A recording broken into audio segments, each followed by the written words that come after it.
Twade tuja mai badaka twafuka ba mukwano. Nshalingira ebyo ne kushalingira ebyange. Ondaze message y'omukulu ya munna Masaka. Na Masaka bananga atukate ate kwa ex. Oyo sikyayagala mu FM kuba nali mu ekitibwa kingi nnyo.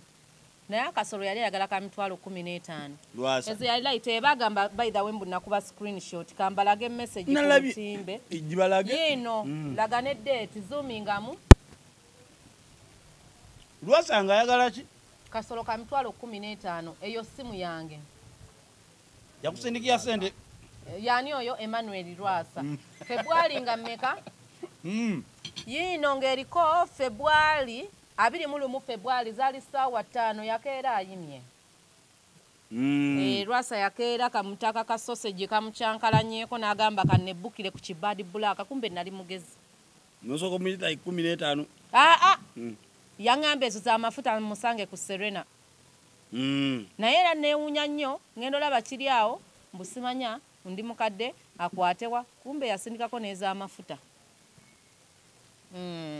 Yali yegumya bwegumya. Wabula naona tu sausage obanze black nandi kwanga nze njako omuliro. Lwasa. Nandi yandi nkoledde kyo yandi nkozeeko ki. Nze njako omuliro nze ngenda wanawa. Muchi. Ngenda mu wanawa mu misinde. Lwasa simaji. Wanawa. Nga simaji ekyo kola sente kikujjako butamanya kuzina abantu bakimanya bubi tiwali musajja awomanga musajja alina kasente ate nga n'okukola amanyi ngate ne mutaka ayimiridde.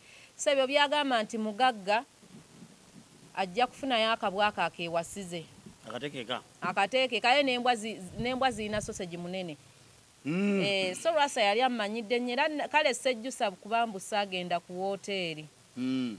Wabula kyandinumye nnyo okutuukayo. Era Lwasa nandirumiddwa nnyo okutuukako nga kamutakako kakwasa ensonyi. Bino ebintu eggwanga libitegeera bitya? Ani yakuba screenshot ye ya Lwasa? Screenshot anti Lwasa we yamala okunvuma nze nagyekubira togirabye eri ku simu yange. Yino message eri ku simu yange mulimu ne message endala. Kanjisomera abantu. Yino. Eya mobile money. Ngufuna mobile money nje tunda ki? Kwenkolera ntunda bya bugagga. Linda ko ya Lwasa. Message za mobile money nga nyingi. Bwoleka mwana gwati nze nako wa banka nange. Message de kesimu yange giteeka awo naye